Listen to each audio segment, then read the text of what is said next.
The lobby of the Easton Grand Hotel felt like an oven. Temperatures had climbed past a record-breaking 105 degrees Celsius, and with the air conditioning dead, the marble floors radiated heat like hot coals.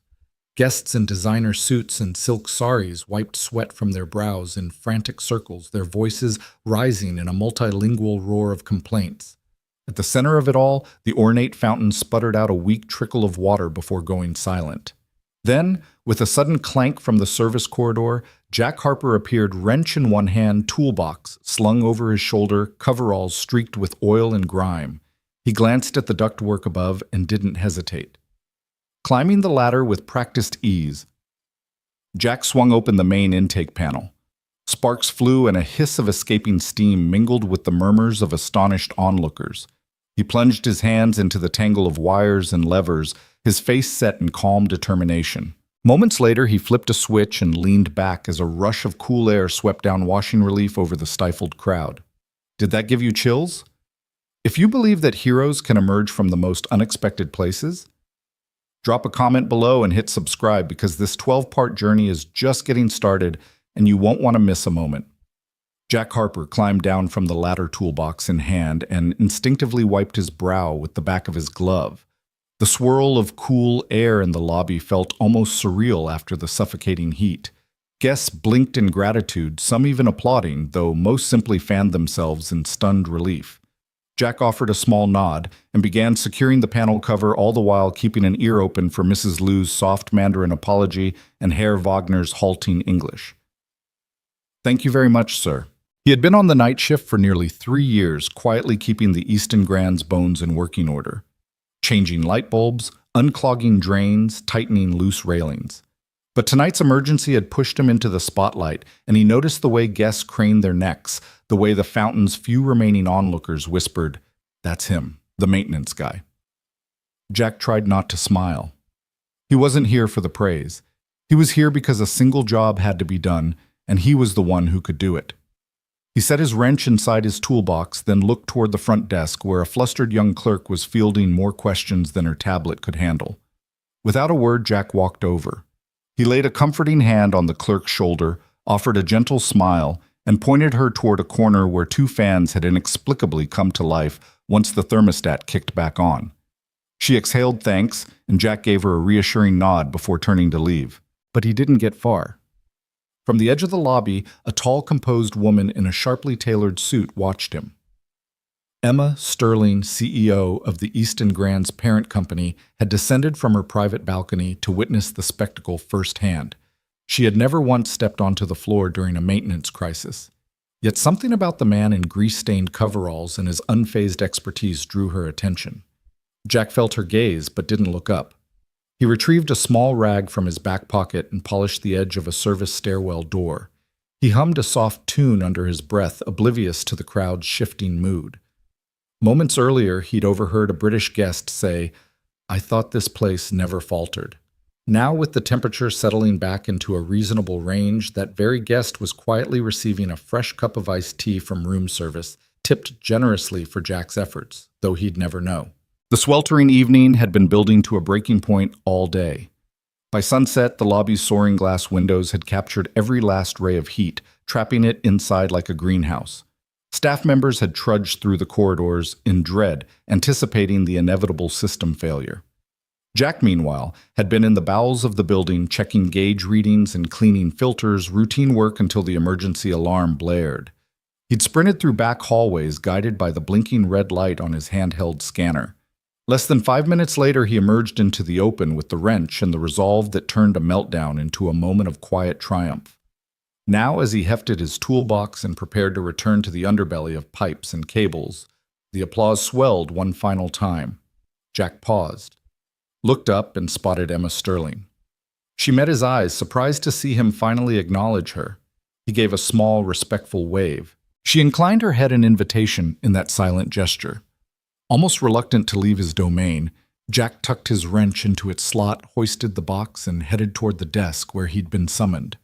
The lobby staff parted like the Red Sea, making way for him. He walked with that calm assurance of someone who fixes things, not just machinery, but moments. Emma followed at a discreet distance, her curiosity mounting. A dozen languages had spilled from his lips tonight, weaving through the lobby's tension, binding strangers in relief. It was an act of service so smooth and unassuming that no public relations team could have scripted it, yet here it was raw, real, transformative. Jack stopped at the front desk. Emma stepped forward. He didn't know her name, and she didn't yet know his, but in that instant, names felt secondary. It was about two people who understood that kindness and competence can be more powerful than any title. Emma cleared her throat.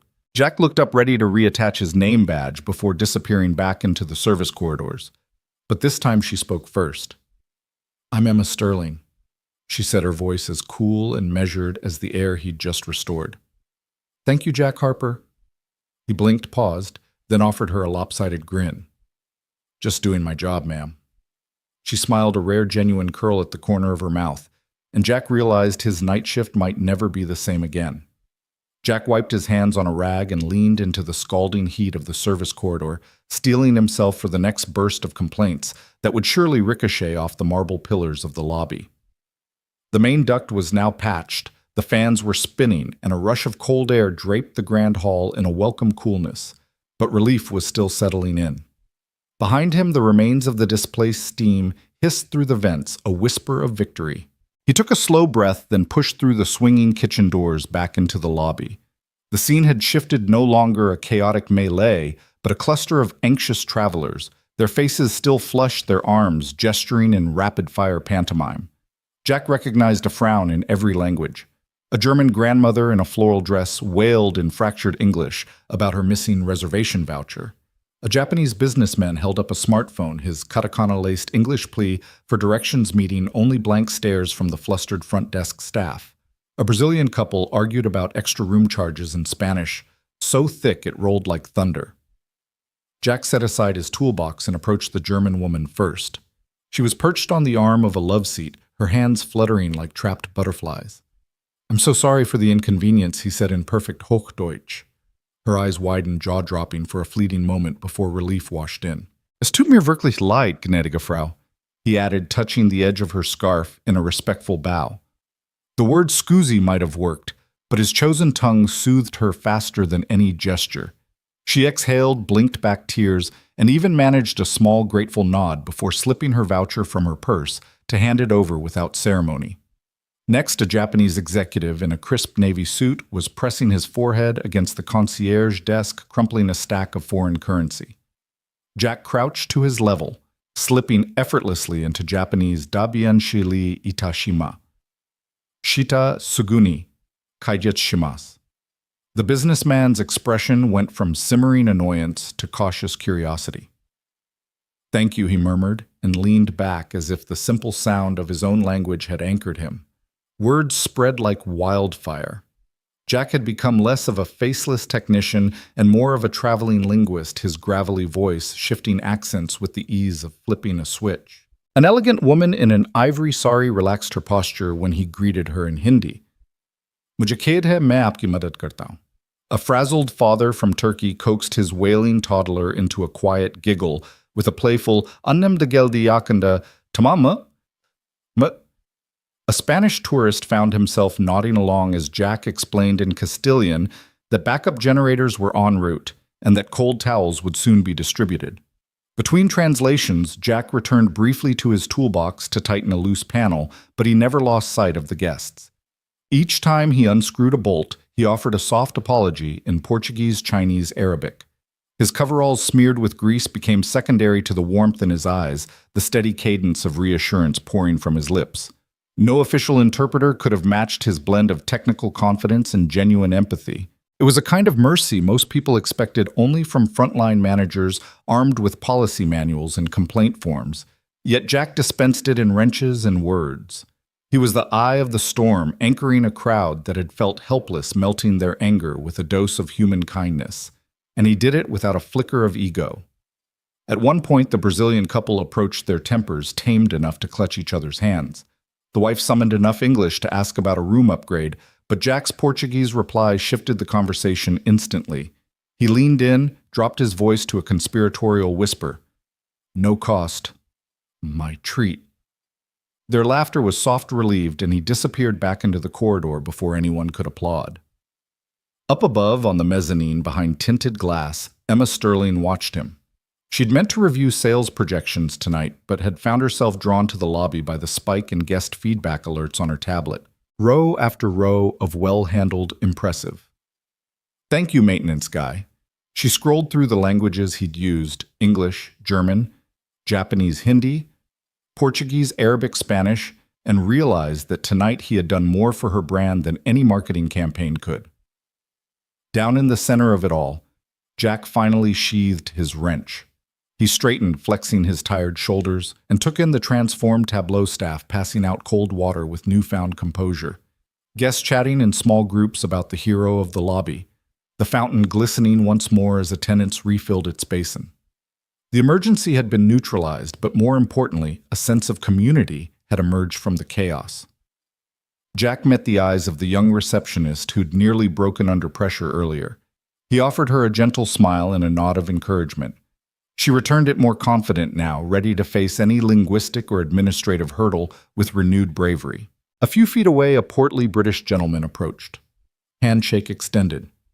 "I don't know your name," he said, "but I know who you are." "Thank you, mate." Jack tipped his head in acknowledgement, murmured glad to help, and bolted, already heading back toward the service elevator where his toolbox waited. Moments later, he stepped aside to let a cart full of ice packs and bottled water pass through, riding on the same wave of calm order he'd created.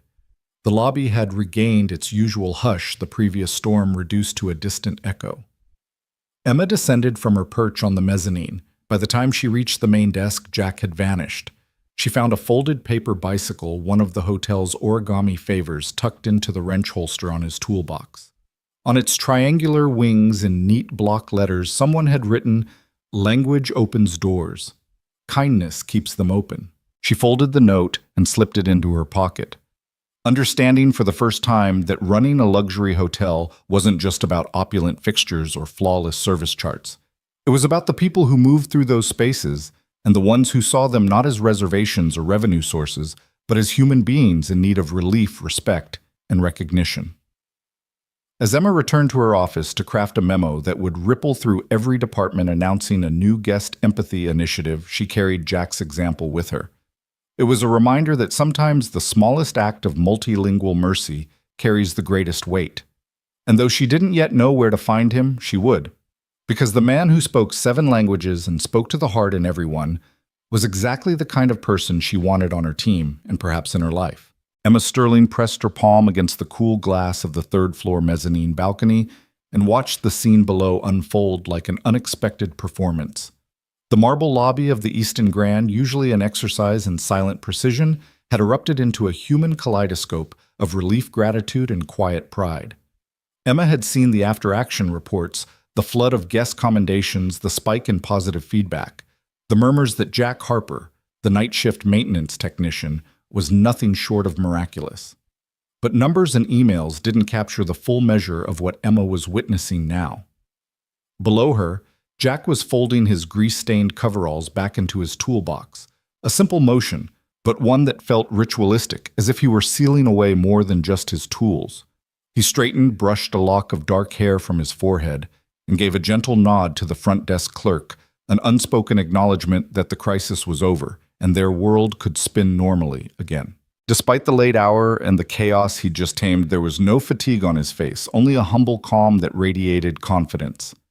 Emma's hand curled into a fist knuckles, whitening against the glass. She'd spent her career running one crisis after another: hostile takeovers, regulatory crackdowns, botched product launches. Every corporate emergency followed a playbook, scripts to memorize, drills to practice executives to nominate as scapegoats or saviors.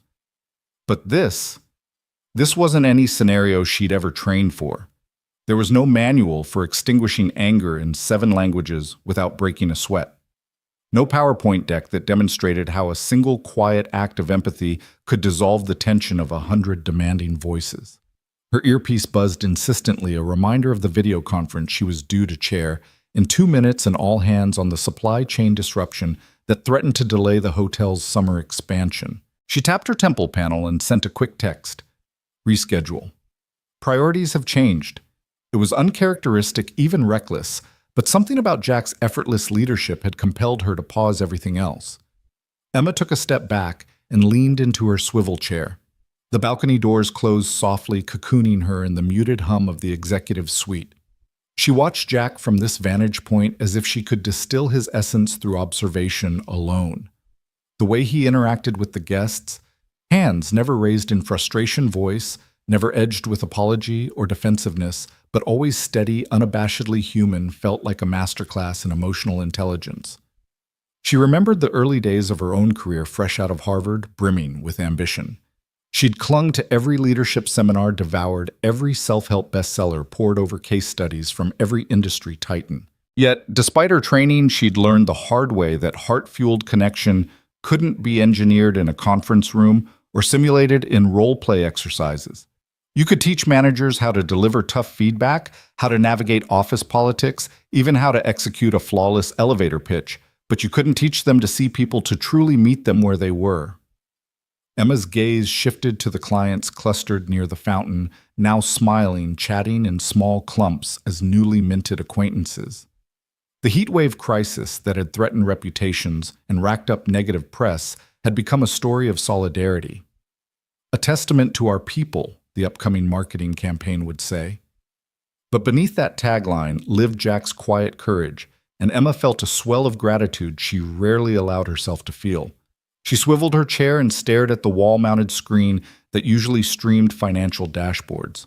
Tonight it showed a muted graph of guest satisfaction scores climbing in real time. Each green bar was a data point in the narrative Jack had authored with wrenches and words. Emma tapped her lip thoughtfully. She needed to know more about him, what drove him, how he'd learned to speak German, Japanese, Arabic, Portuguese, what life stories lay beneath the coveralls. Her assistant's voice crackled through the earpiece. "Emma, the conference room is ready whenever you are." "Not today," Emma replied, rubbing her temple. "Cancel the supply chain call. I want a full profile on Jack Harper, background check, credentials, performance reviews. Everything." There was a brief pause. On it. She closed her eyes and exhaled. It was rare for her to drop everything in the name of curiosity, but she sensed this wasn't mere fascination, it was necessity. A leader's job wasn't just to command resources or ensure profitability. It was to recognize the unexpected solutions that emerged from the margins. And Jack Harper was exactly that, a solution in human form. Emma rose from her chair and walked the length of her office toward the service elevator control panel hidden behind a shelf of strategic reports. A quick press of the button called the elevator, its soft ding a contrast to the thunder of chaos below. When the doors slid open, Emma stepped inside the glass doors, closing with a faint whoosh that sounded a lot like promise. The elevator descended 3 stories to the staff corridor, its stainless steel walls reflecting her composed expression. Past the branded carpeting and plush furniture of the lobby, she passed rows of sidelined door frames and housekeeping carts, the heart of the building often overlooked by guests and executives alike. She felt a pulse of anticipation as she neared the maintenance bay, an unlit hallway that smelled faintly of motor oil and metal polish. She halted just outside the bay doors, peeking through the small window. Jack was packing his toolbox, wrenches, screwdrivers, voltage tester, his night meter that glowed in the dim overhead light. He'd cleaned up the last of the dust from the repair, his coveralls now bearing the faintest sheen of sweat. A woman from housekeeping offered him a bottle of water. He shook his head with a grateful smile and waved her off. Emma stepped through the double doors, her presence startling him just enough that he looked up, wrench still in hand. He set it down and offered her a nod of respect, a subtle reflex from years of courteous labor. "Mrs. Sterling," Jack said, voice steady but tinged with curiosity. "Can I help you?" Emma took in his posture, relaxed shoulders, steady gaze, that unmistakable air of confidence that came from having earned respect rather than demanded it. She cleared her throat, realizing she had never formally introduced herself. "Jack," she began, voice warm but authoritative. "I wanted to thank you personally for what you did tonight downstairs. What you leveled wasn't just a broken HVAC system. You leveled frustration, confusion, even fear. You didn't just fix machines, you fixed people." Jack's expression softened with a hint of disbelief. "It was part of my job, ma'am," he said, returning to his toolbox as if the moment weren't particularly special. It's more than that, Emma insisted, stepping closer. Boardroom training can teach crisis protocols. It can teach you how to cut costs or redirect resources. She gestured at the corridor around them. But it can't teach you the courage to kneel beside a scared child in their own language. It can't teach you empathy in 7 dialects. That comes from who you are. Jack looked up, emotion flickering in his tired blue eyes. I do what I can, he said quietly. Emma nodded, but in her mind she was already rewriting strategy plans. There would be training programs and leadership accelerators, but first she needed to create space for Jack's example to ripple outward. She thought of the thousands of employees who moved through these halls every day, each capable of something extraordinary if they had the right example. I'd like to learn more about you, she said, surprising herself with how sincere the words sounded. Not just your maintenance record, your story, where you learned those languages, what brings you here. Jack's hand froze mid-reach for a wrench. The maintenance technician and the academic linguist seemed to share a fleeting moment of recognition in his eyes. He nodded slowly. I'd be happy to share, ma'am, he said. Emma extended her hand in offer of partnership rather than hierarchy. Emma Sterling, she said, letting her guard down in a way she rarely did. Jack shook her hand firmly. Jack Harper. He replied, the grease from his palm leaving a faint mark on her sleeve, an indelible reminder that real leadership often bore the imprint of human effort. They stood in the softly lit maintenance bay. The rest of the world paused just beyond the corridor's edge. Emma felt the familiar buzz of her phone in her pocket, an unending stream of memos and demands. She left it silent. Tonight she had discovered something far more valuable than any supply chain update or financial forecast. She had discovered a person whose presence could reshape her company's soul, and that was a discovery worth every second it had taken to find him. Emma Sterling sat at her mahogany desk long after dusk had settled over the city, the only illumination the soft glow of her laptop screen. Across the floor-to-ceiling windows behind her, the urban skyline twinkled like distant constellations. But Emma's focus was entirely inward into the bureaucratic corridors of her own company's human resources database. She had summoned Jack Harper's full file after their unexpected hallway conversation, determined to understand the man who had, in one evening, upended her very conception of leadership. With a measured click, she opened the digital folder labeled Harper Jack, Personal File, and scanned through the basic details: date of hire, position code, shift assignment. Everything looked ordinary at first glance until she discovered a link to a scanned resume in the attachments. She opened it. Staring back at her were credentials that didn't belong to a mere night shift technician. At the top in bold letters, Jack A. Harper, Ph.D., Applied Linguistics, Columbia University. Below that, a line listing roles as an adjunct professor at NYU's Linguistics Department, with course titles like Advanced Phonetic Structures and Pragmatic Communication. There were glowing recommendations from department chairs and scholarly publications on language acquisition and cross-cultural communication. Emma's brow furrowed as she scrolled. This was not someone scraping by, but an academic at the top of his field. Her heart ticked faster. How had she never known she had interviewed Jack herself during orientation for new hires? She'd met him only briefly in a corridor press of people and never gleaned an inkling of his background. She'd always assumed he'd been the archetypal maintenance man drawn by stability rather than intellectual challenge. Yet here he was, a scholar who had consciously relegated his talents to the shadows. On impulse, she clicked open the next document, a note from HR that explained the unusual hiring decision. Candidate Harper appears massively overqualified, it read. Nevertheless, he insisted night shift availability and benefits eligibility were top priorities due to personal obligations. Candidate demonstrates exceptional technical skills and exemplary conduct during interview. That last phrase was an understatement. Jack's calm empathy had clearly impressed the interview panel, and now Emma knew why. Images flashed in her mind. Jack crouched beside a hysterical Japanese guest that sweltering night, murmuring reassurances in fluent Japanese. The German couple whose glances of irritation turned to respect as he explained the repair timeline in their mother tongue. The small Korean child he soothed with a playful pun in Korean. Each vignette had carried a common thread of patience, problem-solving, and an ease with language that Emma now realized had been forged not on the shop floor but in lecture halls and research labs. She opened a spreadsheet of Jack's benefits enrollment, then paused at the line marked Dependent, Henry A. Harper, DOB 0812, 2010. Adjacent, a note simply stated, Primary immunodeficiency. Chronic condition requiring ongoing treatment. Emma sat back in her chair, stomach tightening. Her own years of climbing corporate ladders had never been tempered by the need to provide round-the-clock care for a child's health. She'd once thought the biggest tests of resilience were hostile shareholders and merciless quarterly numbers. But Jack's priorities, family, first stability over prestige, revealed a resilience she had never fully grasped. The next file she opened was less clinical.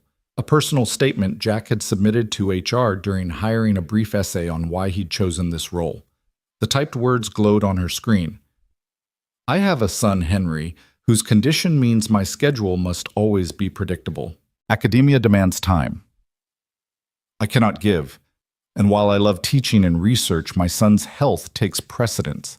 A night shift position with full benefits allows me to be at home during his waking hours and present for his doctor's appointments.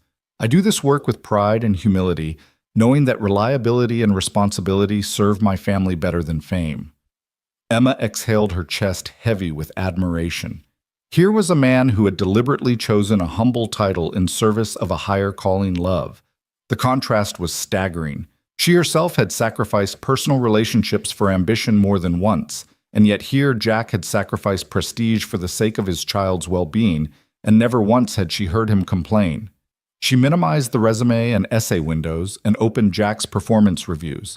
Month after month, they praised his technical competence, attention to detail, and willingness to take on extra tasks. Comments noted how he had helped mentor new hires and how colleagues sought him out for assistance with language barriers when international guests arrived. Through every review, there was a recurring theme: unassuming mastery. Jack didn't just fix broken things, he elevated the human experience of every person around him.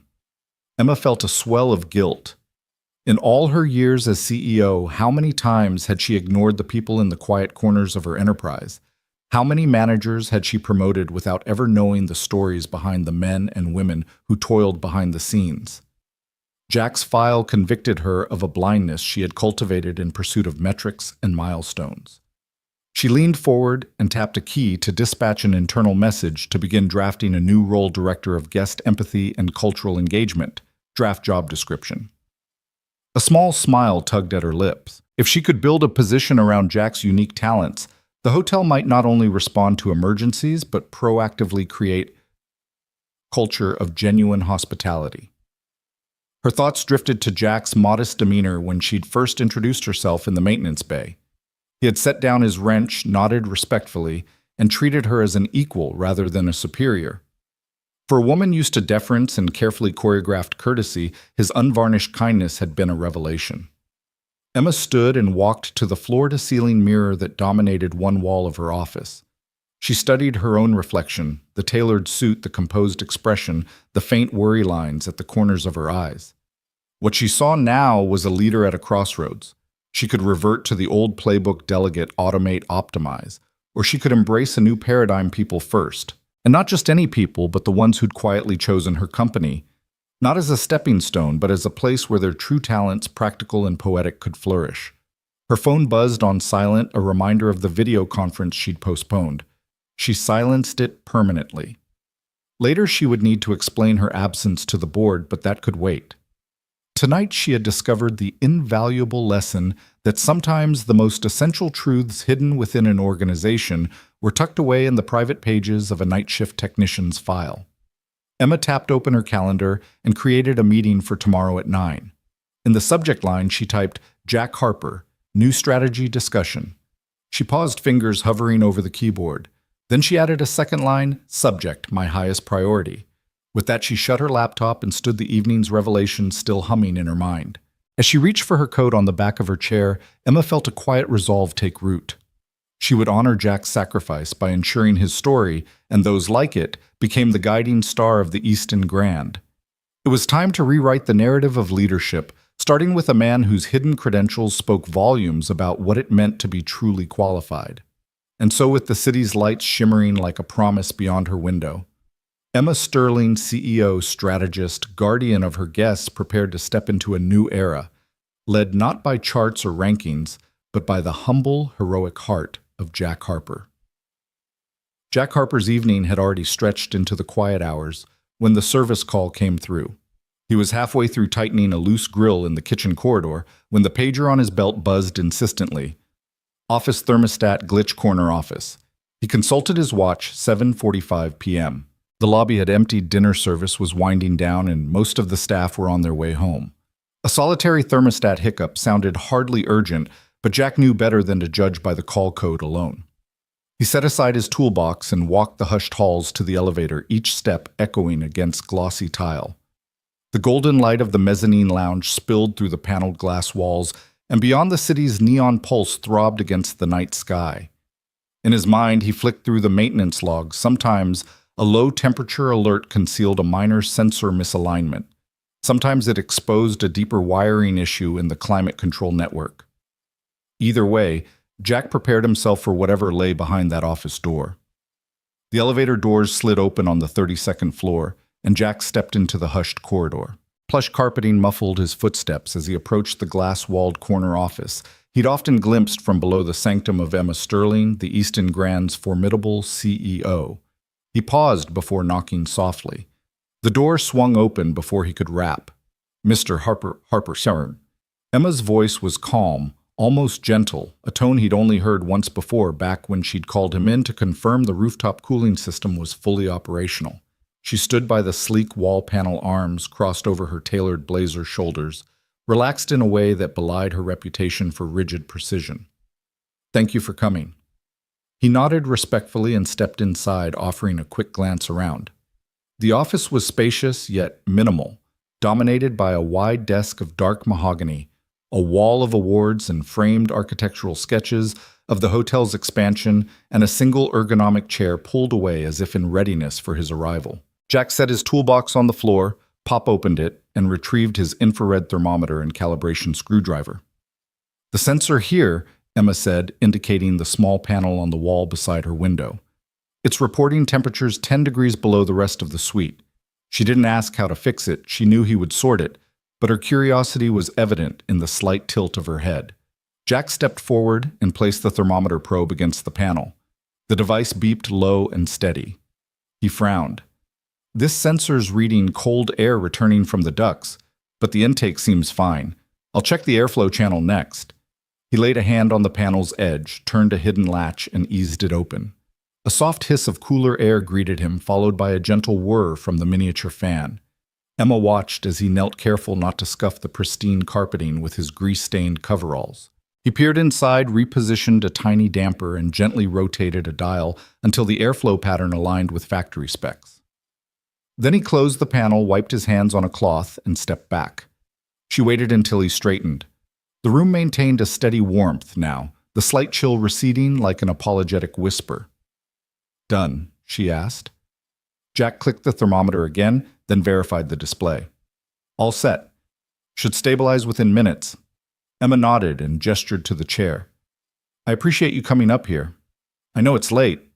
He pointed to his belt. "That's why I'm here, ma'am. Night shift's my normal schedule." She offered a half smile. "Right.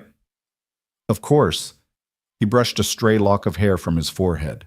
For a moment, the only sounds were the soft hum of the HVAC and the distant murmur of late-night staff below. Emma cleared her throat. "Jack, if you don't mind me saying, last week when the lobby AC failed, I watched from the balcony." She paused, then met his eyes directly. "You did more than fix the machine. You calmed guests from 7 different countries, each with their own frustration. You spoke to them in their native languages. I've lived in boardrooms where I've asked for calm and gotten spreadsheets instead." Jack settled onto a nearby stool, turning to face her fully. "Thank you," he said, voice low. "I just wanted to help." "No," Emma corrected softly. "Thank you." She stood closer, closing the distance between CEO and technician until the faint scent of her signature perfume mingled with the clean tang of metal he carried on his hands. You reminded me what real service looks like, not the polished gestures for a camera, but the unseen work that shapes an experience. You reminded me why we started this business in the first place. Jack blinked. He rarely heard such sentiments from senior management. My son, he began, then paused. Henry's the reason I do this job. He needs me at night as much as I need a steady income and benefits. I may have a PhD in linguistics tucked away somewhere, but this? He gestured at the thermostat at the quiet comforts of Emma's office. This keeps me where I need to be. Emma sank into the guest chair, leaning forward. I dug into your file after that night. I saw your resume, your publications, your academic awards. And then I saw the note you wrote HR about your son. It took me aback. It's not common that someone on the front lines of maintenance has credentials that far eclipse the job at hand, but you made a conscious choice, a lesson in priorities. He shifted slightly self-conscious under her unflinching gaze. It's easy to earn prestige, he said quietly. It's harder to keep the people you love close. Harder, she agreed. And more important. Emma paused, then reached into her purse and pulled out a small leather-bound notebook. She opened it to a blank page and scribbled a few words, Director of Cultural Engagement. She tore the page out and placed it on the desk in front of him. I want you to help me build something new here. Not just fixing leaks or recalibrating sensors, but creating a program that ensures every guest feels seen, heard, and understood. A role that leverages every one of your languages and all of your empathy. Jack stared at the page, heart pounding. Emma, that's far above what I... But she held up a hand. I know it's above what you ever imagined. That's why it's perfect. Our world has enough layers of hierarchy. What we need is someone who's been overlooked yet never stopped showing up. Someone who measures success not by titles, but by the impact they make on individual lives. Someone like you. He swallowed, eyes drifting to the tiny thermostat panel he'd just serviced. Then back to her. For the first time, Jack felt the weight of recognition of genuine trust settle in his chest. I'd be honored, he managed. Emma nodded, a genuine warmth softening her usually steely expression. Good. We'll expand your role, and yes, we'll formalize the title later. But tonight I wanted to thank you personally, and to say that I've learned something valuable from you, that leadership isn't always about giving orders. Sometimes it's about stepping aside to let someone else fix what you didn't even know was broken from the inside. Jack exhaled slowly, the tension in his shoulders easing. Thank you, Emma. I won't let you down. She leaned back, satisfied. I know you won't. Now, before you go, I should probably apologize for sending you up here on a false pretext. He tilted his head with a grin. Not at all. The thermostat wasn't the only thing that needed a little recalibration tonight. Emma laughed softly, an unexpected, genuine sound that filled the corner office with a rare intimacy. Well said, she agreed. Get back to your shift, Jack. I'll let the overnight crew know where to find the new program outline. He picked up his toolbox and offered a polite nod. Good night, Emma. Good night, Jack. As he stepped into the corridor, Jack felt lighter than he had in years, a sense that his unseen labors at the edges of the Easton Grand were finally acknowledged, valued in a way that transcended job descriptions. And behind him in the glow of her office, Emma Sterling watched him go, fully aware that the man who'd entered her realm as a mere technician had just become the catalyst for her greatest transformation yet. Jack Harper checked his watch as he stepped through the neon glow of Millie's diner. It was 7:15 on a Friday morning, the hour when the neighborhood still smelled of fresh coffee and sizzling bacon. In his gloved hand, he cradled 2 steaming mugs of hot chocolate marshmallows, bobbing like tiny white buoys. Under his arm was a crisp white envelope neatly addressed in Emma Sterling's elegant script. He took a steadying breath. This wasn't just breakfast, it was a crossing of worlds. Sliding into the familiar vinyl booth, Jack set down the mugs, the sweet steam fogging the overhead light momentarily. Across from him, Max Harper, his 7-year-old son, pushed his glasses back up the bridge of his nose and regarded the envelope with shy excitement. Is that from the boss lady? He asked, eyeing Jack with a grin that spoke of inside jokes and shared conspiracies. Jack smiled, smoothing his grease-stained coveralls as best he could under the diner's harsh fluorescence. It is indeed. He slid the envelope across the Formica tabletop. Open it if you want. Max ripped it open in one eager motion, tearing neatly along the fold to reveal a pale blue card inside. He read aloud in a squeaky voice, "Please join me for breakfast this Friday at Millie's Diner. Emma Sterling." He looked up at Jack with wide, delighted eyes. "She wants to have breakfast here with us." Jack chuckled softly and ruffled his son's hair. "She knows this is your favorite place. Says she wanted to meet the boy who taught her how to speak alien and cat." Max laughed, a bright, infectious sound that turned heads at nearby tables. "Alien is easy," he declared, "just 4 clicks and 3 squeaks. Cat is all tail flicks."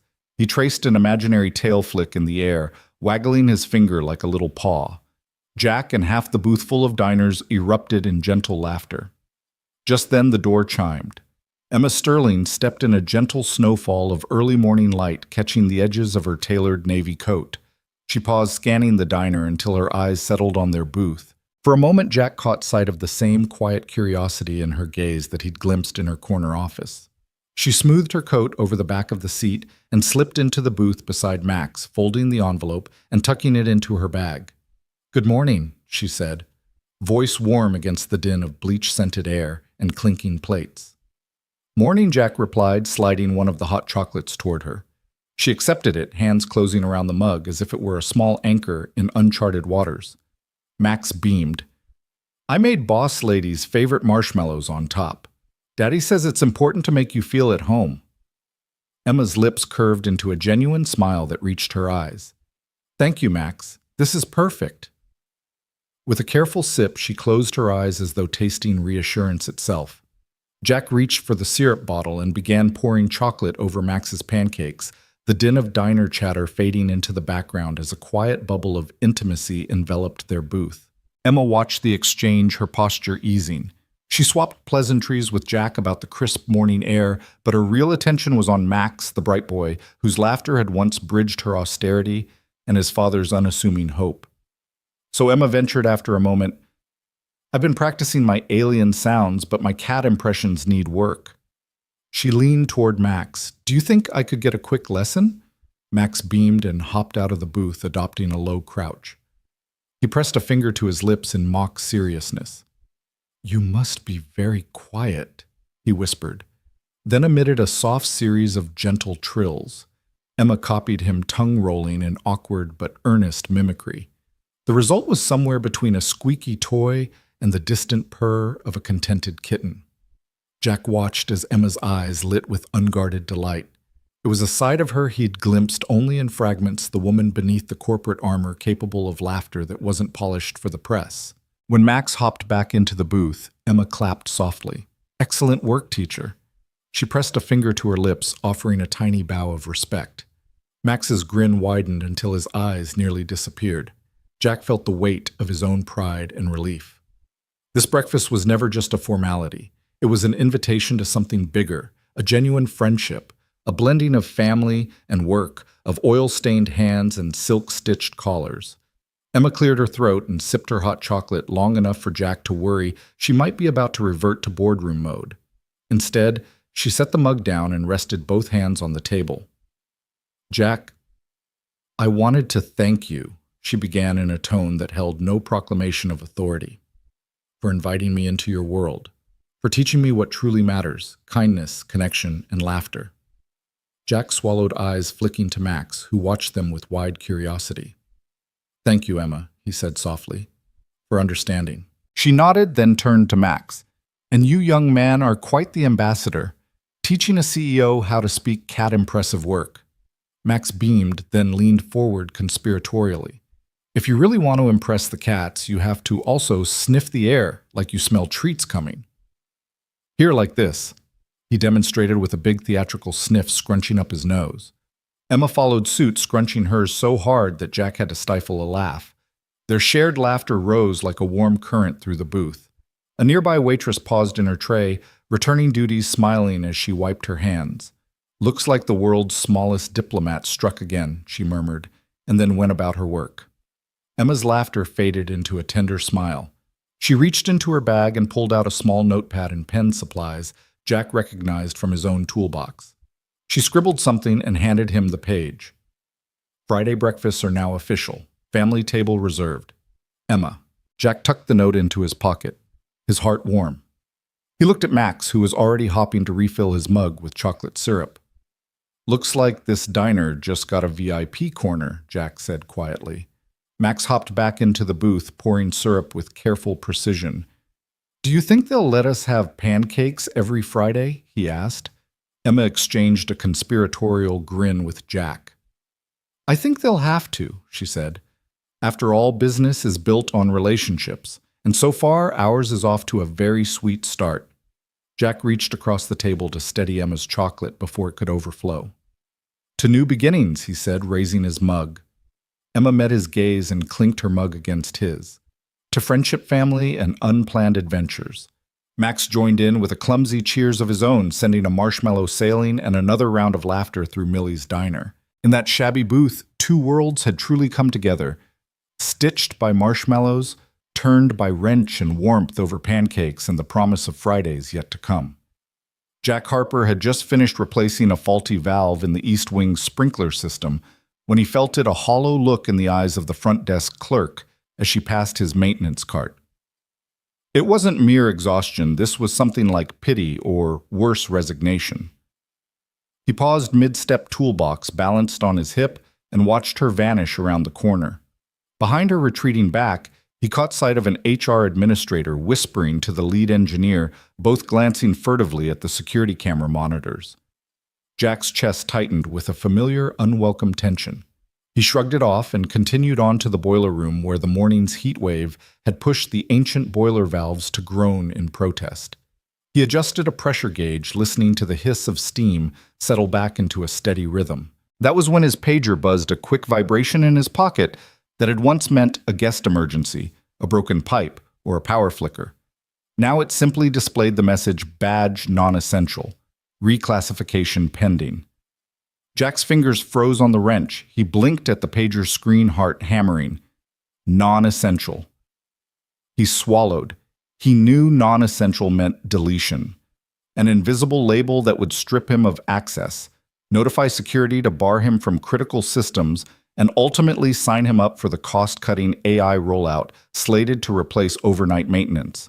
He closed his eyes and pressed the pager back into his pocket, finishing his work on autopilot. He left the boiler room, his footsteps echoing against scrubbed concrete. Every corridor looked narrower. Every door seemed locked just a bit tighter. At the end of the hall, the water fountain dripped softly, taunting him with its normalcy. The rumor mill had been churning for weeks. He'd heard snippets in the break room vox pops of conversation about Phase 2, automation, AI-run diagnostics, and streamlining headcount. At first, he'd laughed it off over coffee with Max's schoolmate's father, joking that even Alexa wouldn't know how to rig a makeshift fix on an emergency exit sign. But that laughter died the moment the pager lit up. His palms grew clammy with worry, and he realized two things at once. One, he couldn't afford to lose this job. It was what allowed him to be home when Max needed him most. And two, he had nowhere to go if this label stuck. No academia to return to, no colleagues waiting in some office to pull him back into the lecture halls. Just one boy counting on him to be there for dinner, tuck-ins, weekend science fairs. He shoved the wrench into his toolbox and strode toward Emma Sterling's glass-walled office on the 8th floor. His throat felt tight, his palms slick. He'd never barged in unannounced, but this couldn't wait.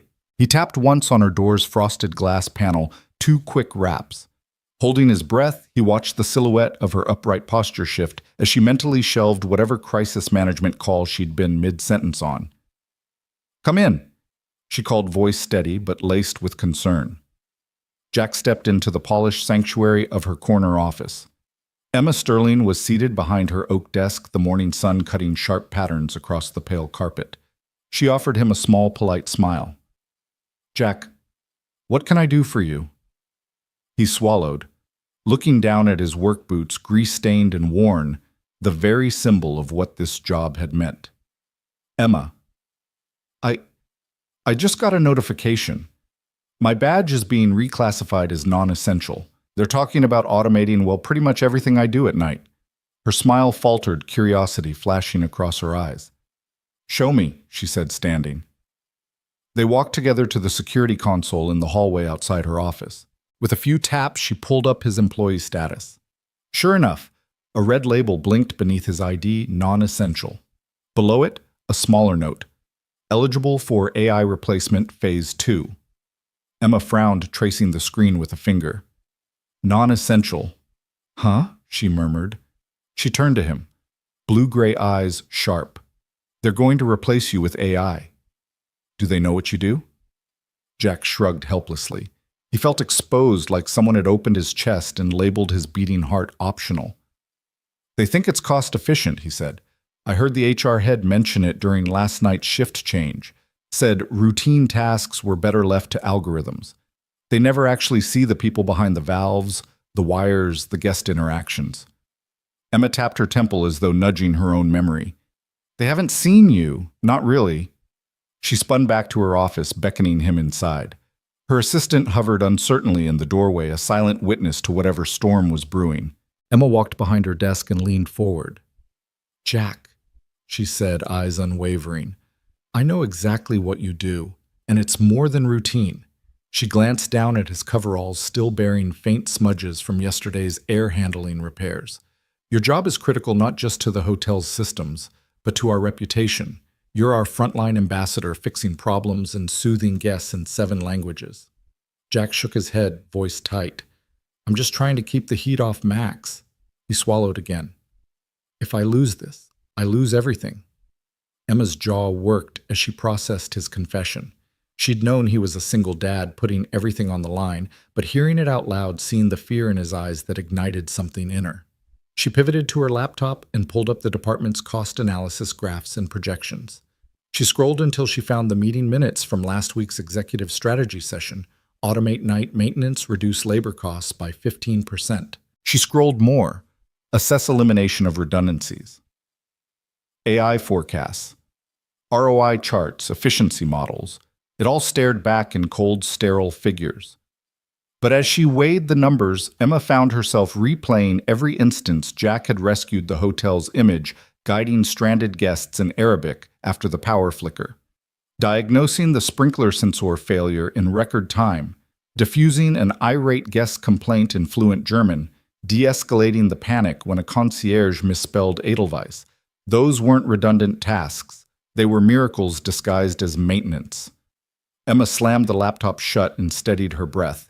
Those spreadsheets, she said, voice shaking slightly. They don't capture loyalty. They don't account for humanity. Jack looked up puzzled, but hopeful. What can we do? Emma squared her shoulders. We fight this right now. She walked back to the console, fingers tapping furiously as she overrode the HR classification. I'm pulling your ID out of the non-essential list. I'm calling a department head meeting this afternoon. I'll make the case that our brand doesn't run on algorithms. It runs on people like you. Jack stared, mouth slightly agape. Emma, you can't. I can, she interrupted softly but firmly, because if I let you go, I'll be the one betraying the people I need most. She turned back to him, eyes fierce. You're not non-essential, Jack. You're indispensable. He closed the distance between them in one swift step and offered her a grateful nod, a single tear glinting in his eye. Thank you, he whispered. Emma brushed her hair back over her shoulder and folded her arms, a stance she reserved for boardroom showdowns. Just get back to work. I'll handle the data. She paused, then added, if they want spreadsheets, I'll show them numbers they can't ignore. Guest satisfaction scores up 30%, recovery time down 60%, employee loyalty at an all-time high. That's what you do. Jack exhaled relief and something fiercer mingling in his chest. He turned to leave, then paused at her door. Emma, he said. She looked up concerned. I don't know how to thank you. Max and I will never forget this. Emma watched him cross the threshold, then exhaled a breath she didn't know she'd been holding. As the office door clicked shut behind Jack Harper, she realized she had a choice: bow to the ease of efficiency or stand for the people who made that efficiency possible. She touched the cool glass of her office window, looking down at the marble lobby where Jack had first emerged as hero. Tomorrow she would make sure the board saw him not as a line item, but as the beating heart of the Easton Grand. Emma Sterling stood at the center of the Easton Grand's opulent ballroom, her tailored blazer, unbuttoned sleeves rolled up in a rare display of earnest intent. Rows of polished mahogany chairs arced around her, filled with department heads, executives, and line staff alike, each one summoned by the unprecedented all-staff assembly she had called just that morning. Crystal chandeliers cast warm pools of light over the sea of expectant faces. As Emma glanced across the room, she saw more than colleagues gathered. She saw a family of dedicated people who had helped build this hotel's reputation.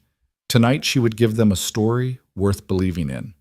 Clearing her throat, she permitted herself a moment's stillness, letting the hush deepen until every whisper faded. Then she spoke, her voice carrying easily through the vaulted space. "Thank you all for coming on such short notice." She began scanning the room until her eyes found Jack Harper standing near the back, arms folded over his grease-streaked coveralls. He seemed to shrink beneath the ballroom lights, his gaze low, as if he did not belong on this stage. Emma's heart clenched. "I promised transparency, so I want to share something crucial. I almost lost our most vital team member." Murmurs rippled through the assembled crowd. A few eyebrows lifted in surprise. Emma continued, leaning forward over the podium. "Last week, Human Resources proposed reclassifying Jack as non-essential. They argued that night shift maintenance could be automated, that his tasks were routine, that the hotel could save money by phasing out his position." She paused, letting the weight of her words settle. But what those spreadsheets did not capture was Jack's humanity. Jack's head snapped up, his shoulders tensing as he realized where this was heading. Emma looked directly at him, unwavering. "When our central air conditioning failed during the record-breaking heat wave, Jack didn't just repair a broken thermostat. He spoke to irate guests in 7 languages: English, German, Japanese, Arabic, Russian, Spanish, Korean, calming their fury with kindness and sincerity. He wove us back together with nothing but compassion and technical skill." She turned back to the audience, her arms sweeping out. "We talk about hospitality as if it's only a service we offer on plush linens and silver trays. But true hospitality lives in human connection, not algorithms." I watched him kneel beside a frightened child who thought the blackout would swallow him whole, and I realized that Jack doesn't just fix machines, he saves people. A ripple of applause swept through the room. Tentative at first, then firm as Emma's words sank in. She held the applause, gently raising a hand. "That's not the only reason Jack matters." She reached into her pocket and pulled out a simple photograph, Jack and his son Max, eyes bright despite hospital masks, standing beside a lifeless IV stand. "Jack is a single father," Emma said quietly, her voice softening with empathy. "Max has battled a chronic illness since he was 6. Jack chose night shifts so he could be home for medicine doses and bedtime stories. He gave up a promising academic career, PhD in linguistics, adjunct professor at NYU, just so he could watch his son grow." Jack's Adam's apple bobbed as he swallowed, glancing at the photo, then back at his colleagues. Emma held the image aloft for all to see. "This is the sacrifice that spreadsheets never recognize.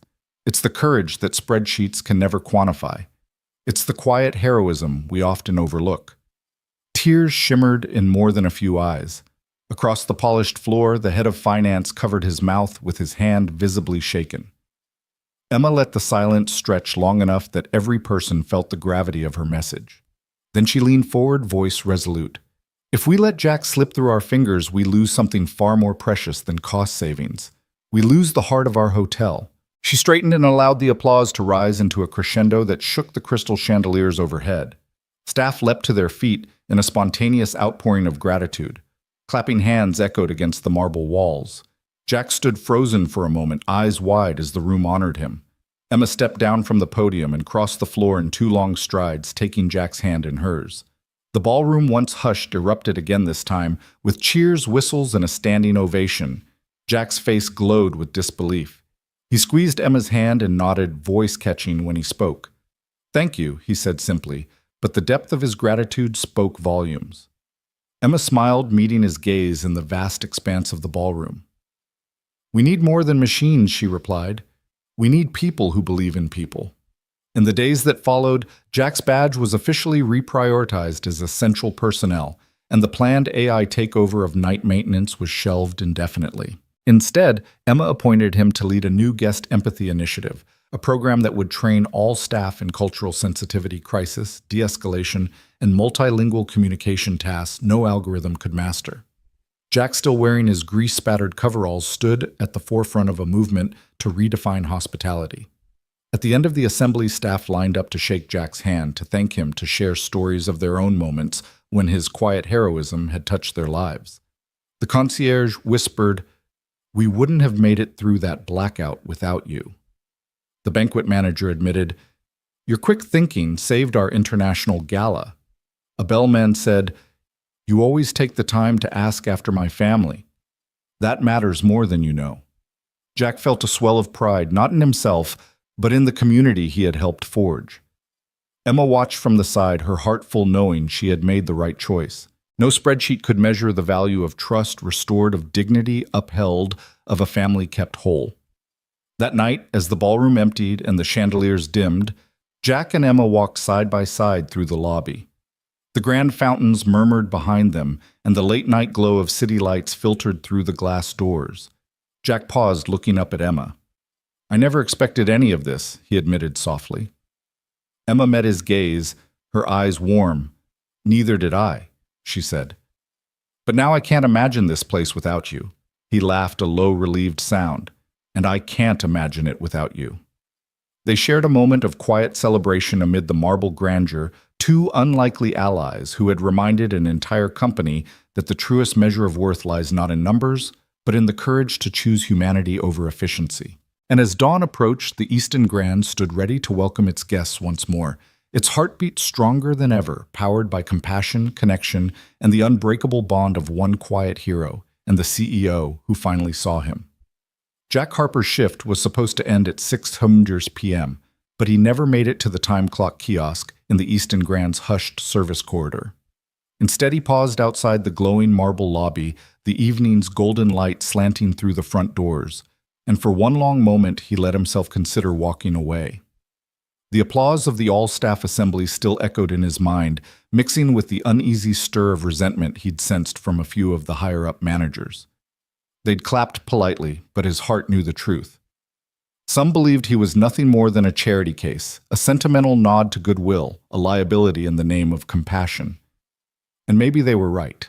He pulled his badge from his coverall pocket and tapped it against the reader. Nothing but a red access.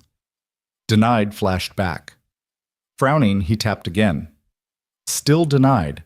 His locker, too, was inexplicably empty. No toolbox, no oil-streaked gloves, not even the faded photo of his son tacked inside.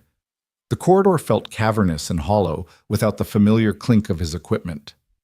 The smell of industrial cleaner and late-shift coffee drifted by, but it couldn't hide the quiet ache in his chest. The security guard, Mr. Howard, mistook the access failure for a system glitch. "Clocking in tomorrow morning, Harper?" he asked, voice low. Jack simply nodded. He didn't have the energy to explain that this system rejection felt more like a dismissal. With one last look down the corridor that had defined his nights for the past 2 years, he stepped out the service exit and melted into the sidewalk's early dusk shadows. Back in her corner office, Emma Sterling watched her inbox flash with alerts. Badge inactive, Jack Harper. Locker. Emptied. Jack Harper. Security incident. Lost badge. Panic clawed at her chest. She'd marshaled boardrooms, calmed investors, and negotiated hostile takeovers, but this felt personal, like losing sight of a vital piece of her own heart.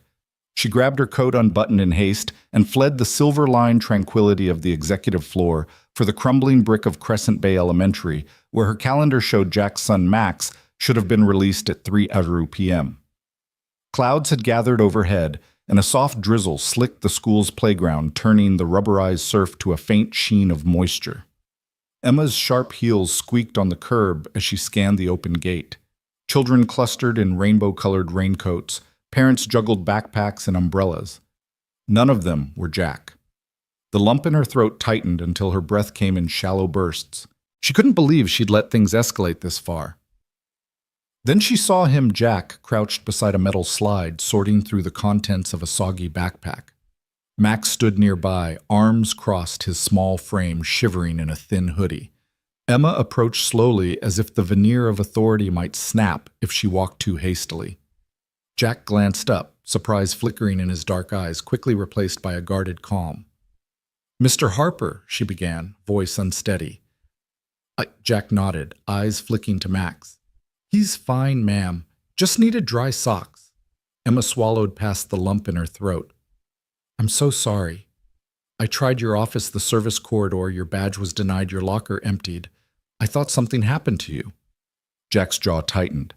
I denied myself, he replied quietly, avoiding her gaze.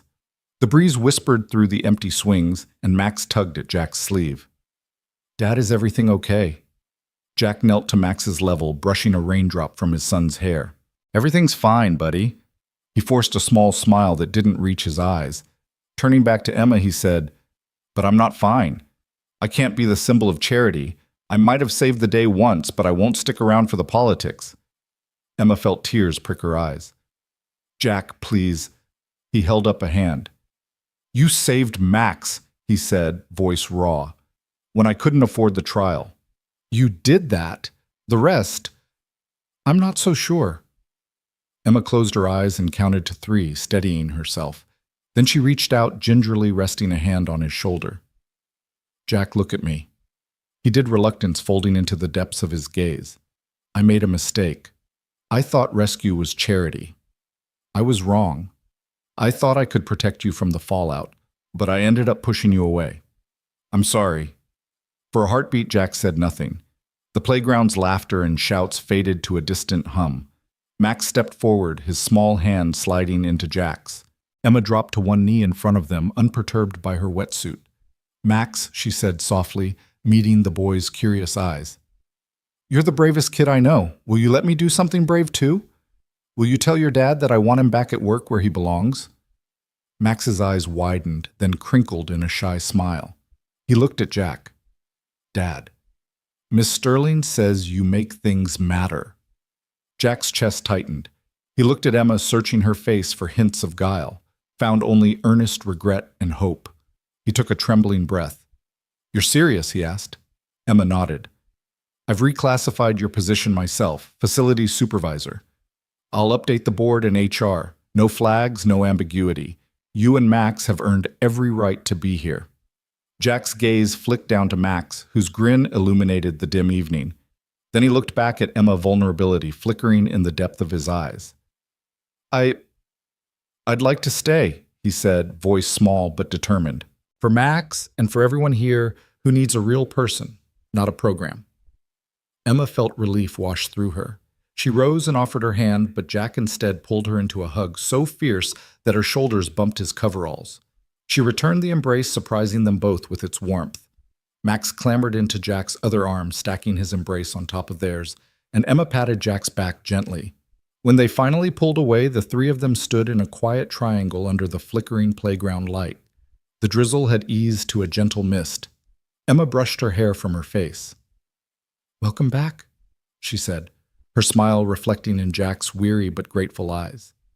Jack ruffled Max's hair, looking at Emma with something closer to awe than gratitude. Thank you for fighting for us, he said simply. Emma shook her head. Thank you for staying. The evening shadows lengthened as Emma, Jack, and Max walked back toward the hotel gate side by side, an unlikely trio drawn together by courage, compassion, and the unbreakable bonds of family. And in their quiet determination, the Easton Grand found its true foundation, not marble or air conditioning, but the simple promise that no one would ever be left to fade away unseen again. Jack Harper's first morning as facilities supervisor began not behind a desk, but in the echoing expanse of the main lobby. The dawn light glimmered off the marble floors, and for the first time in his life, he wasn't here to fix a broken pipe or clear a jammed air duct. Instead, he carried a stack of laminated cards and a clamshell box of multicolored markers, his tool belt replaced by something a little lighter, the quiet conviction that people mattered most. He gathered the front desk team in the circular seating alcove near the concierge desk. They shuffled in, some in crisp uniforms bristling with officiousness, others with guarded curiosity, after all. Jack had once been the handyman in coveralls, not the man giving directives, but he greeted each by name, extending a warm good morning in English, then following it with a soft Guten Morgen, Ohayo gozaimasu, Sabah al-Khair. Dobra utro and buenos dias. The routine brought ripples of surprised smiles. It wasn't about showing off, it was about reminding them that a simple greeting could turn a stranger into a guest. Thanks for coming. Jack began choosing his words for everyone's benefit. I know you've got your routines, check-in scripts, room blocks, billing codes. Today, I want us to slow down. I want us to listen first, then speak. Not because it's on a checklist, but because it's how we actually help people feel at home. A receptionist raised her hand.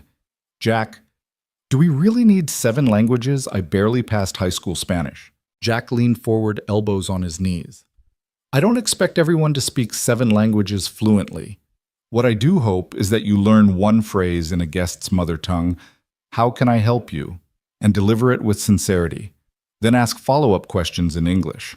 The point is to show you care enough to try. He passed out the cards. Each had a phonetic spelling for how can I help you in German, Japanese, Arabic, Russian, Spanish, Korean, and French.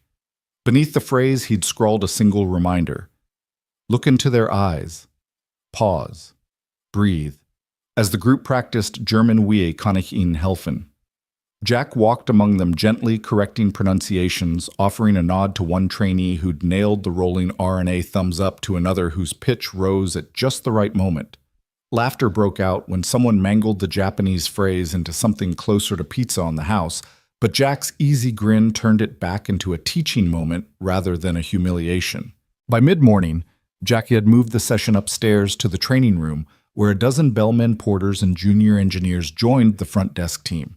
He stood at a whiteboard having sketched out a simple circle with 3 segments greeting listening action.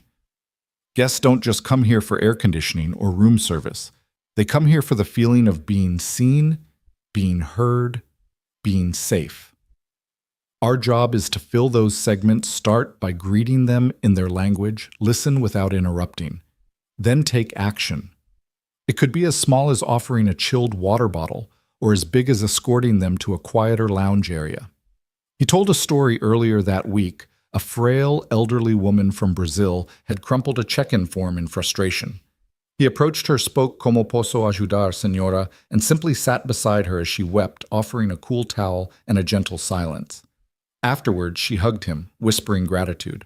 That's not in any manual, Jack said, his voice steady. But it's what people remember. Throughout the day, trainees paired off and role-played one as a guest, arriving post-midnight exhausted and disoriented, another as a newly hired receptionist who had to navigate both empathy and efficiency. Jack wandered the crowded room, listening intently, stopping to ask a retiring security officer how he might help a lost tourist or nudging a shy engineer to break eye contact and smile. By afternoon's end, the whiteboard was scrawled with feedback. Ask more open-ended questions. Use reflective listening. Offer solutions before guests ask. But Jack didn't leave them with theory alone. He led a walkthrough of the lower-level corridors, pointing out broken light fixtures and jammed sprinkler covers, areas he'd personally fixed last night.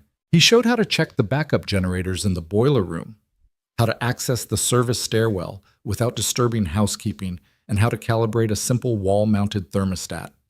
Each demonstration wove in a customer-centric tagline, "Keep the lounge comfortable, so we keep the memories warm," or "A functioning corridor light is a beacon of safety at 3 a.m. His tone was neither condescending nor theatrical, just matter-of-fact grounded in the reality that technical skill and human grace were 2 sides of the same coin. Back in the lobby as the sun dipped, Jack noticed Emma Sterling watching from the mezzanine balcony.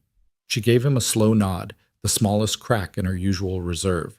He returned it with a brief salute. Then he descended the stairs and joined his son Max, who was doing homework in a quiet corner. Jack ruffled his boy's hair and introduced him to a bellman who'd been one of the day's trainees. Max Jack said, "This is Hector.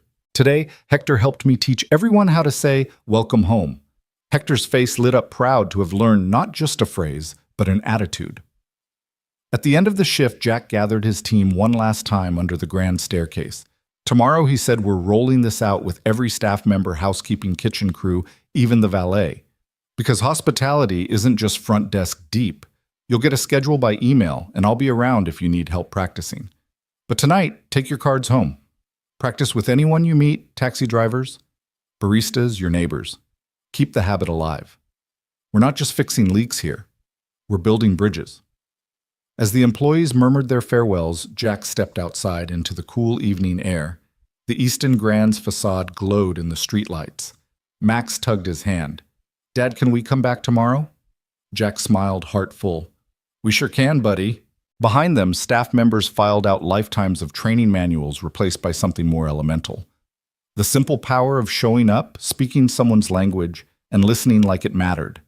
And in the days to come, Jack's quiet leadership would ripple through the hotel's corridors, slowing down, frenetic mornings, grounding panicked moments, alchemizing routine service into genuine care. Because real hospitality didn't come from a spreadsheet or an app. It came from a man who had learned to balance bolts and heartbeat with equal skill, and in doing so had reshaped the Easton Grand from the ground up. The clatter of pipes and the hiss of steam had become a strangely comforting soundtrack to Jack Harper's days at the Easton Grand. In the maze of maintenance corridors and hidden utility closets, he no longer felt like an intruder, but part of the very heartbeat of the hotel. And standing beside him, clipboard in hand, often wearing a slightly rumpled blazer instead of her usual power suit, was Emma Sterling, his unlikely partner in warming what had once been a cold corporate fortress. It began innocently enough on a routine inspection of the boiler room. Jack had discovered a slow leak in one of the main pressure valves, a drip so gentle it would have escaped most eyes. But he and Emma had wandered back there together, she drawn by the soft scuff of his work boots echoing against concrete walls, and she'd asked, genuinely curious, "Can I see how you catch that? I never would have noticed."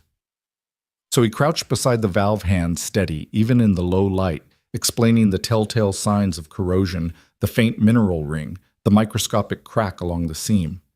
She leaned in, absorbing every word, occasionally reaching out to turn a wrench under his guidance. For Jack, the surprise wasn't that she wanted to learn. It was how natural it felt, her fingers patiently handling tools she'd once observed only from porcelain conference tables. From that moment, their days grew threaded with these small collaborations. Wednesday mornings found them poring over maintenance logs and Emma's corner office room service coffee steaming between them, as Jack highlighted patterns only a technician's eye could see, recurring flickers in the east wing lights and odd hum in the backup generator that warranted preventative lubrication. Emma, ever analytical, would tap her pen thoughtfully, asking questions that refined Jack's hunches into actionable checklists. Their voices formed a soft cadence, Jack's firm and reassuring, Emma's calm and curious, until the entire room seemed to lean in, waiting for their next insight. By Thursday afternoons, the two of them could be spotted sharing a booth at the little diner around the corner.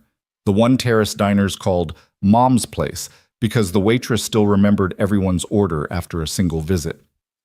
Emma, who usually ate at five-star tables under glittering chandeliers, now sat with Max at her side, both of them delicately navigating chocolate milkshakes and miniature pancakes.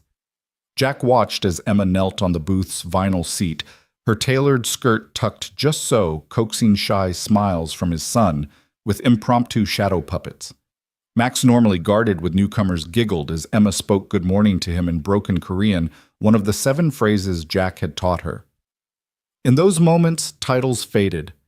Emma wasn't CEO, just Miss Emma to Max, and Jack's heart swelled as he saw his worlds converge around that tiny table. Their partnership deepened in the evenings when the guest floors had emptied out and the hotel hushed into something more intimate.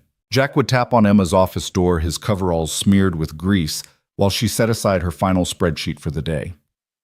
They'd settle into ergonomic chairs, a pot of strong coffee between them, and tuck into room service sandwiches as they strategized over upcoming projects, a new lighting initiative, plans for a staff-driven wellness room in the basement, or deciphering the guest feedback form that kept mentioning heart and warmth alongside cleanliness. Their brainstorming sessions stretched late into the night, peppered with laughter, when Emma teased Jack about his impossible ability to name every HVAC filter size on the first try, or when he caught her off guard by quoting an obscure engineering spec she'd mentioned once in an offhand remark. Each morning, their work carried new momentum. Staff members, bellmen, housekeepers, even the sous chef greeted Jack and Emma with fresh enthusiasm, as if discovering that leadership could be approachable without losing its dignity. Jack's technical directives felt less like orders and more like invitations, and Emma found herself deferring to his judgment on everything from the angle of drip pans to the best way to train a new intake technician. Their respect was mutual. Emma trusted Jack's instinct in a wiring closet, and he relied on her network to clear roadblocks that no wrench could loosen. The turning point came on a late Friday afternoon. A minor water leak had flooded a hallway near the executive's wing. The marble floor was slick and dangerous. By the time Jack arrived, Emma was already there, sleeves rolled up, gripping a wet vac hose like a pro. They moved together in practiced rhythm, Emma guiding staff away from the spill. Jack shutting off the localized valve, then guiding an electrician to replace a corroded joint. Throughout the commotion, Emma's voice was steady. Jack's hands were deft, and the rest of the team watched in awe as the CEO and the former handyman became seamless partners in crisis management. That evening, Emma persuaded Jack to accompany her and Max to her favorite Friday treat, hot chocolate at the rooftop cafe overlooking the city skyline. They perched on tall stools, the wind tousling Max's hair and dancing sparks of city light across Emma's face. The three talked about dreams. Emma confessed she'd always wanted to learn how to build something with her hands. Jack admitted he'd never thought he'd feel so at home in a boardroom, and Max shared plans to invent a hug machine that could deliver unlimited comfort. As laughter fluttered between them, Jack realized this wasn't just a business alliance or an ad hoc friendship. It was something deeper, a kind of family forged in the grime of tunnels and the glow of conference rooms alike. Under the neon sign of the cafe, Emma reached for Jack's hand. No declarations of love, just a quiet squeeze that spoke volumes. Jack looked down at her, the sky a canopy of promise behind her, and felt a shift in his chest, a soft, insistent pulse that said this was more than partnership. It was care woven through every bolt turned, every data point analyzed, every pancake shared under fluorescence. When they returned to the Easton Grand, the lobby was empty except for the echo of their footsteps. Together they paused beneath the grand chandelier, its crystals refracting the final rays of daylight into scattered rainbow flecks on the marble. Emma's gaze met Jack's, and in that silent instant they both acknowledged what had grown between them. Not a fleeting office romance, but a bond rooted in mutual respect, shared purpose, and genuine tenderness. Hand in hand, they climbed the service stairs back to Jack's office, where work awaited a dozen maintenance tickets to review a training plan to finalize and a weekend guest symposium to prepare. Yet as they stepped inside, the weight of those tasks felt lighter, infused with the certainty that they would tackle every challenge side by side. And somewhere down the hall, they could hear the faint echo of Max's giggle, the living emblem of their newfound family. In the corridors of pipes and panels between strategy sessions and diner booths, Jack and Emma had discovered a simple truth. Love doesn't need a gilded ballroom or a scripted declaration. Sometimes it blossoms in the narrow passages where two people meet tool belts and dreams interlacing until the shining marble palace itself is warmed from within. And in that warmth, they built something stronger than any steel beam, a connection that would weather every storm powered by the quiet courage of two hearts choosing each other again and again.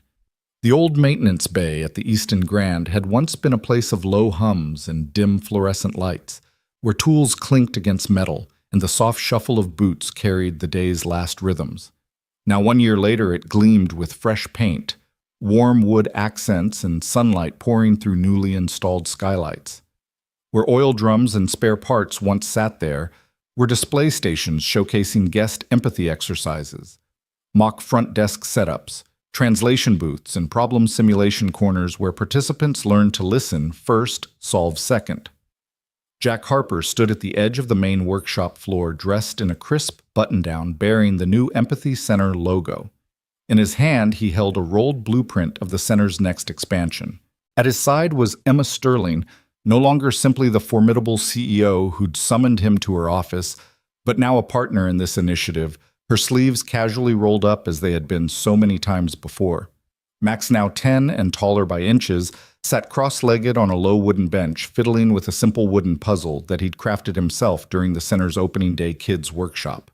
A small crowd of Easton Grand staff, community volunteers, and a few curious neighborhood leaders had gathered for the dedication ceremony. The energy in the room crackled not from spotlights or amplifiers, but from the palpable sense of possibility in the air. These were people who'd once passed through the hotel's grand lobby, oblivious to the gears turning behind the scenes. Now they stood here eager to learn how to bring that same spirit of care into their own lives. Emma tapped the microphone with a gentle smile. "Thank you all for joining us today." She began, her voice warm and unhurried. A year ago, this space was off limits to guests, hidden, utilitarian, functional.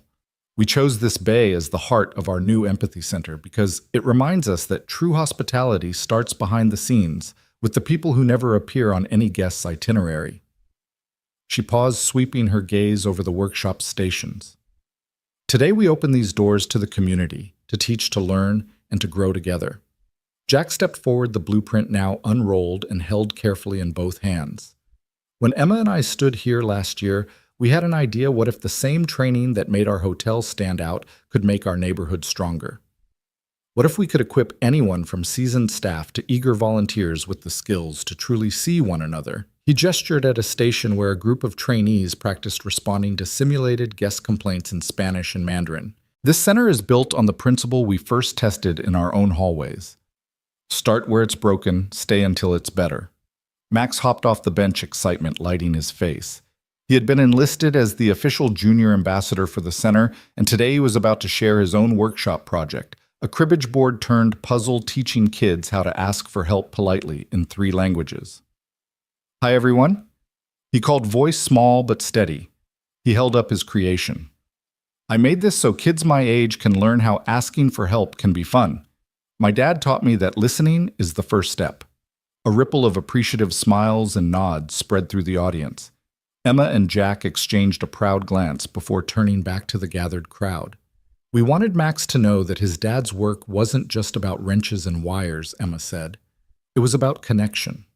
And we wanted him and all of you to know that kindness can be practiced, taught, and shared." Her gaze rested on the plaque mounted behind them. "Start where it's broken. Stay until it's better." Harper Sterling Empathy Center, 2025. An applause broke out, genuine and heartfelt, echoing softly off the painted brick walls. Volunteers who'd helped build the training modules stepped forward, exchanging high fives with hotel staff who'd never before been called teachers. A few audience members dabbed at tears. Others quietly murmured thanks to Emma and Jack for opening up this space. After the formal dedication, the first open session began an interactive listening tour led by Jack himself. Staff members played the roles of various guests, one pretending to be an elderly gentleman with hearing difficulty, another an anxious newcomer whose luggage was lost en route. A line of trainees knelt before each guest, practicing empathetic phrases in their native languages as Jack guided corrections. Notice her hands trembling. Respond with calm reassurance before announcing the solution. Across the bay, Emma stationed herself at a cultural cue corner where volunteers learned to interpret subtle body language signals. She greeted each participant with a gentle nod, then asked them to read the cues on flashcards showing different emotional states: frustration, relief, confusion, gratitude. When a trainee hesitated, Emma quietly shared the story of the Korean child in the hotel lobby that summer, emphasizing the power of small gestures, a lifted eyebrow, a patient smile to bridge cultural gaps. As midday sun filtered through the skylights, the workshop hall buzzed with soft chatter punctuated by laughter and bright moments of understanding. The center's layout encouraged flow and curiosity, a glass-walled office for private coaching, a kitchenette where hospitality recipes were shared for making guests feel at home with warm beverages and simple snacks, and a small auditorium set up for guest speakers. Jack's former academic colleagues, who now volunteered their time to teach language nuances and community leaders training in compassion-driven leadership. Toward the end of the afternoon, Emma and Jack gathered their little family for a final token of thanks. A local artisan had crafted 3 small wooden pins each, engraved with one word: See, Serve, Stay. Jack presented one to Emma C. in recognition of how she had learned to truly observe hearts instead of spreadsheets. Emma returned the gesture with the serve pin, acknowledging Jack's embodiment of selfless service. Then Jack turned to Max, placing the stay pin gently on his backpack strap. "Stay until it's better," he whispered, and Max's grin was brilliant enough to outshine the skylights. The closing ceremony unfolded in a quiet circle under the maple tree, planted at the bay's entrance, a sapling now tall enough to cast dappled shade. In front of Emma and Jack's plaque, participants each took turns reading a favorite line from the center's core manifesto. Hospitality is a dialogue, not a monologue. Kindness is something you grow by watering others. We all carry tools, sometimes wrenches, sometimes words. When the last speaker finished, Emma looked around at the faces lit by afternoon glow staff and neighbors side by side, united by this new institution of care. This, she said softly, voice filled with gratitude is what can happen when you start where it's broken and stay until it's better. Thank you for helping us build this together. As the crowd drifted into small groups exploring the displays and sharing anecdotes of empathy and action, Jack slipped his arm around Emma's shoulders. Max bounded off to demonstrate his cribbage puzzle to a cluster of curious children, and over all of them the plaque glistened in the sunlight. Start where it's broken. Stay until it's better.